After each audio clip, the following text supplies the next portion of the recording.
had to do guitars remotely. What I've done was Team Viewer. So I just control guitarist's computer remotely, and I just pressed record button and comped it on the fly, and they recorded via XFX as well as DI. So actually you can, for guitars, or maybe even for bass for sure, for vocals maybe, depending on the setup, you can certainly do some sort of remote work successful. You can do Zoom to communicate with the artist, and you can control their DAW via TeamViewer. They need to have certain prerequisites, and they need to have some computer literacy, as well as being open to this sort of arrangement. However, if they're keen to do that, I would recommend exploring this option. It worked for me just fine. It was not convenient, and because of that, my artist was not feeling that comfortable. I charged less, but at the end of the day, the EP is done and everyone is happy. So, definitely. Right, you do what you have to do, right? Yes, especially today. Yeah, seriously. I didn't realize you guys were back in lockdown mode. Unfortunately, yeah. Only us, though. Only Melbourne. Only Victoria. The other states are fine, which is even more annoying. I'm sure. Well, it's so interesting. It's every country is just dealing with this in completely different ways. Israel, we're at the point where like the country's over it. So even if it's still happening and people are still dying, and we're like hovering at 2,000 cases a day in the country, like pretty much consistently, and it's terrible. But I think people would stop listening. People already don't want to listen to the government, so it's like fair enough. The government just isn't shutting anything down, which is probably stupid, honestly. But it is what it is. Well, I mean, Melbourne is locked down. We have had 700 cases on the peak, which was a fair bit. But then all the businesses are closed and the economy is struggling enormously. So it's a double-edged sword kind of thing. Yeah. I'm not sure. Winning. I'm not sure. I hope There's it's no way over to win it next year early, hopefully.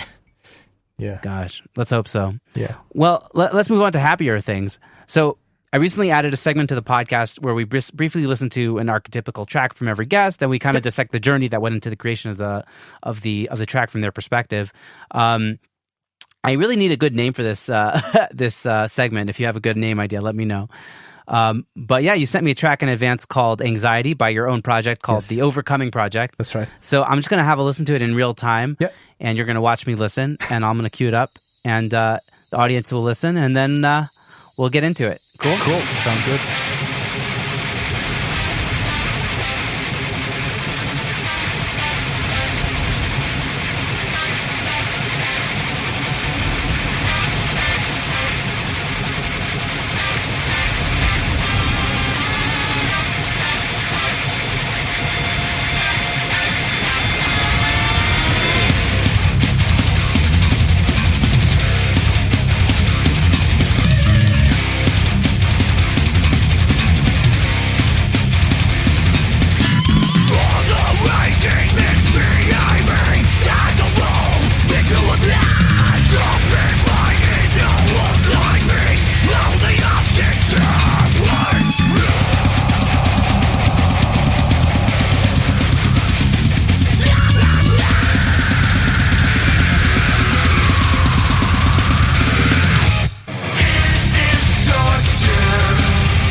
Really super cool. Track. I love. Sorry, really heavy track, but it's pretty melodic. Very as well. heavy. Yeah. Well, I love how how you were talking about how the bass is big and in the way you work. I love that about it because I'm a bass player. Yeah. So that's my kick drums are super punchy.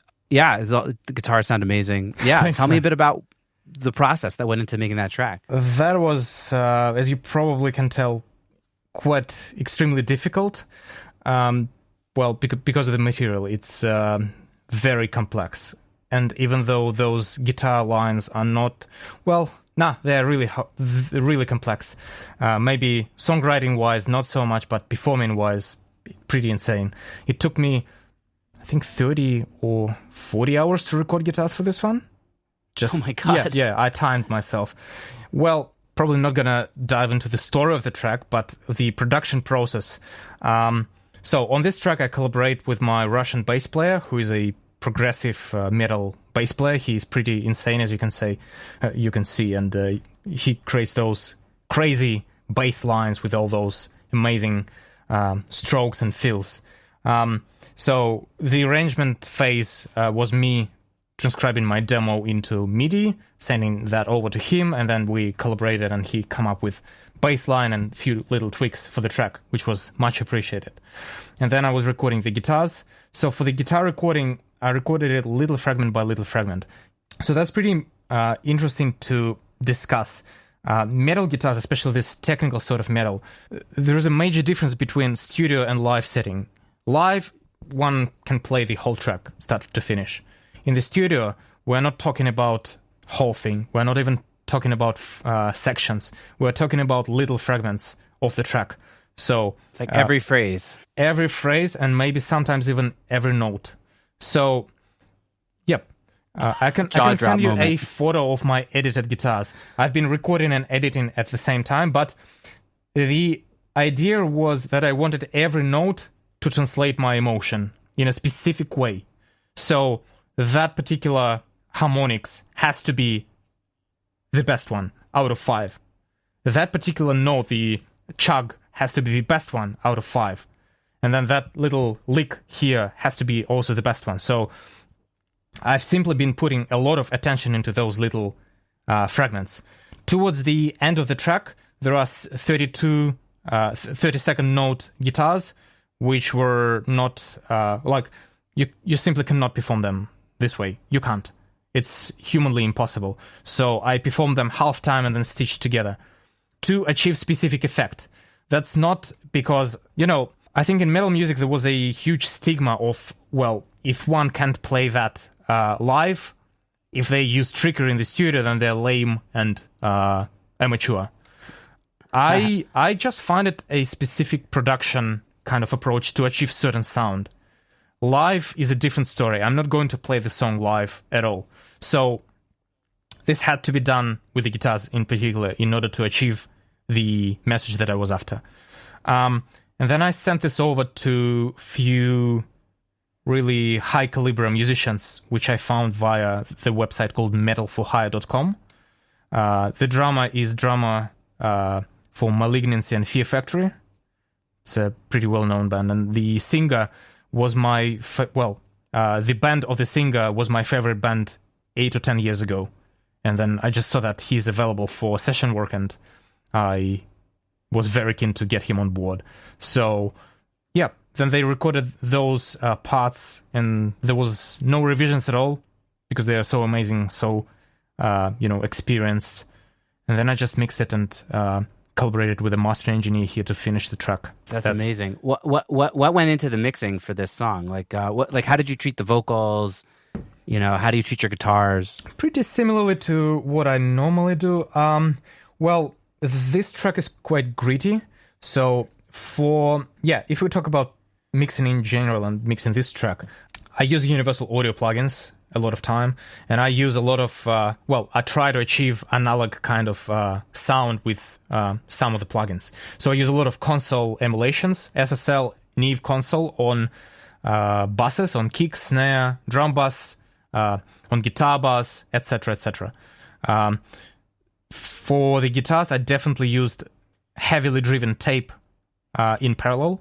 I use a lot of this approach. I'm inspired by a Russian post-punk musician who used to record him on tape and drive it super hard to get that angry grit. I love the sound, and I love to explore that in metal productions. What it does in parallel, it can still preserve the original character but bring up the overall level and saturate it with some harmonics, which I really like. And it also gives a different sort of punch as compared to the compression. I don't really like over-compressed mixes. I like really heavily saturated mixes. So that's what I've done. That's also what's in vogue now. I've been talking to tons of producers and mixing engineers have been telling me that it's all about saturation these days. Like that's like the modern sound. Looks like. Well, I also have few boxes in the studio, the analog gear, which does exactly that. I'm using, if you've heard of Silver Bullet by Louder Than Liftoff, it's a tone amp similar to API preamps, which you can drive quite hard on your mix bus. And then I use Neve tape emulation, which does same thing. It brings up some saturation in parallel to the mix itself. And so, lots of saturation in this mix, lots of saturation for drums, lots of saturation for kick and snare in particular. Vocals, some of them are just distorted on purpose with the Soundtoys Decapitator. For lead guitars, in the chorus, there are 4 or 5 layers playing the same thing to achieve a bit of a psychedelic sort of effect. And then just normal delay and reverb.